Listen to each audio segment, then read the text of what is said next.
அனைவருக்கும் கோபிநாத்தின் அன்பு வணக்கங்கள் நண்பர்களே. கற்றாழை அப்படின்னு சொல்லக்கூடியது கண்திருஷ்டிக்காக வீட்டில் கட்டணும் அப்படின்னு சொல்லுவாங்க.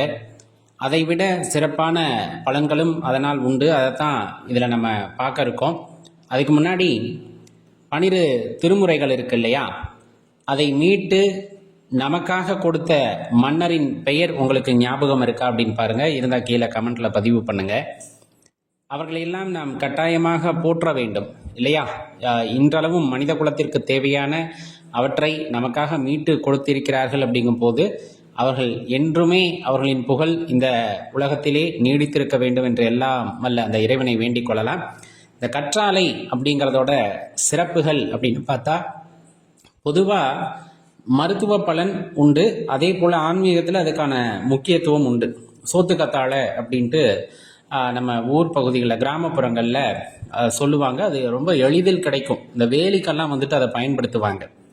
ரொம்ப முக்கியமாக பார்த்தா அப்படியே வேரோடு பிடுங்கி வீட்டுக்கு முன்னாடி வந்து கட்டி விட்டுருப்பாங்க நிறைய வீட்டில். அது சொல்லப்போனால் சூடோ சயின்ஸ் அப்படின்ட்டு போயிடுவாங்க, மூட நம்பிக்கை அப்படின்ட்டு போயிடுவாங்க.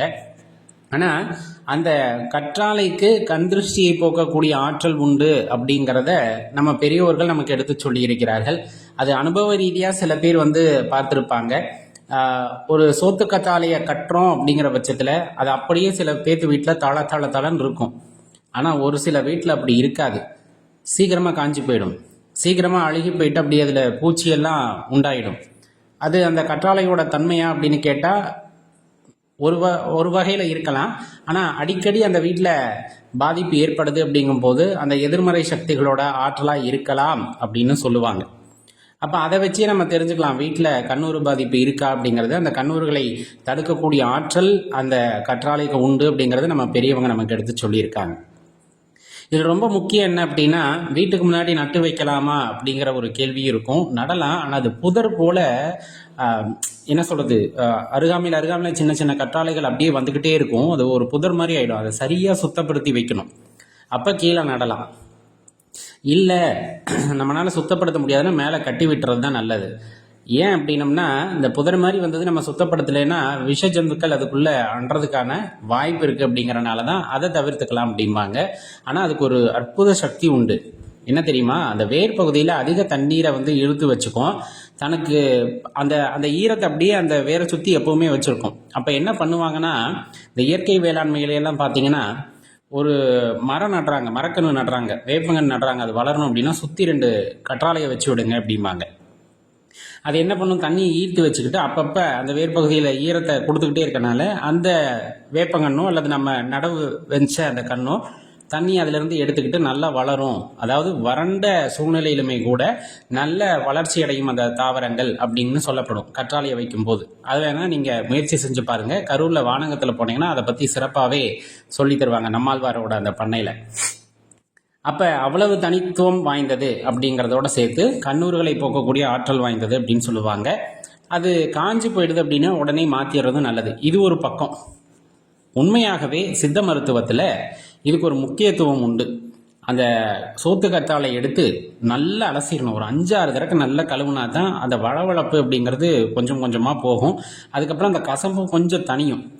அதை வந்துட்டு என்ன பண்ணுவாங்கன்னா அப்படியே சாப்பிடுவாங்க. சில பேர் மோரில் கலந்து நல்லா மிக்சியில் போட்டு அடித்து அதுக்கப்புறம் அப்படியே குடிங்க அப்படிம்பாங்க. ஒவ்வொன்றும் ஒவ்வொரு முறை சொல்லுவாங்க. சித்த மருத்துவரின் அறிவுரைப்படி அதை எடுத்துக்கிறது நல்லது. இந்த கற்றாழையை சாப்பிட்றப்ப பார்த்தீங்கன்னா தோலில் ஏற்படக்கூடிய அலர்ஜிகள் குறையும் அப்படின்னு சொல்லுவாங்க. செரிமானத்தன்மையை அதிகப்படுத்தும். இது அடியேனே கண்டிருக்கின்றேன். ஒரு மாதிரி மந்தமாக இருக்குது அப்படிங்கும்போது மோரில் கொஞ்சமாக கற்றாழையை போட்டு அடித்து குடித்தோம் அப்படின்னா அந்த வயிற்றில் இருக்க மந்தத்தன்மை அப்படிங்கிறது போயிடும், நல்ல பசி எடுக்கும். இன்னும் சொல்லப்போனால் செரிமானம் நல்லா ஆகும். உடல் சூடு வந்து தனியும். சில பேருக்கு வெப்ப உடம்பாக இருக்கும், அவங்க வந்துட்டு அப்பப்போ சோத்து கற்றாழை எடுத்துக்கிறோம் அப்படிங்கும்போது கண்டிப்பாக அந்த உடல் சூடு குறையும். முடி உதிர்வு இருக்கு இல்லையா, அது நிறைய பேர்த்துக்கு இருக்கும். அப்படி முடி உதிர்வு அதிகமாக இருக்குது அப்படிங்கிற பட்சத்தில் அவங்க கற்றாழையை வந்துட்டு எடுத்துக்கொள்ளும் பொழுது ஓரளவுக்கு அந்த முடி உதிர்றதெல்லாம் குறையும் அப்படிங்கிறத தெரிஞ்சுக்கணும். உடலில் இருக்க நச்சுகள் நீங்கும் அப்படிங்கிறத தெளிவாக தெரிஞ்சுக்கணும். ஏன்னா கசப்பு நம்ம அதிகமாக சேர்க்கறதே இல்லை உடம்புக்கு. அறுசுவையும் உடலுக்கு சேர்க்கணும் அப்படிங்கிறது தான் நம்ம தெரிந்து கொள்ள வேண்டிய விஷயம். அதில் கசப்பு அப்படிங்கிற விஷயத்தை சேர்க்காதனால தான் உடலில் பல நோய்கள் வந்து ஏற்படுகிறது.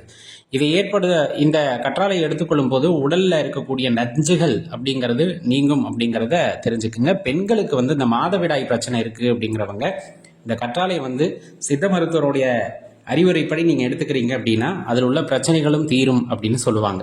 இவ்வளவு அற்புதமான விஷயங்களை கொண்டுள்ளது தான் இந்த கற்றாழை. ஆனால் அதில் ஆபத்தும் சேர்ந்து இருக்குமா அப்படின்னா உண்டு. அளவுக்கு அதிகமாக எதுவும் போகக்கூடாது அப்படிங்கிறத தெரிஞ்சுக்கணும். அதனால தான் மருத்துவர்களுடைய அறிவுரைப்படி அதை எடுத்துக்கங்க. நம்ம பாட்டு கிடைக்கும் நிறையவெல்லாம் சாப்பிடக்கூடாது, ஒரு சின்ன சின்ன பீஸ் அவ்வளோதான் எடுத்துக்கணும் அப்படிம்பாங்க. அதே போல் மேலே கட்டி விட்டுருக்கோம் அப்படின்னா பிரச்சனை இல்லை. அது காற்றில் இருக்க அந்த ஈரப்பதத்தை உறிஞ்சி அது வாழக்கூடிய தன்மை வாய்ந்தது அப்படிங்கிறது நம்ம கண்கூட பார்த்துருப்போம்.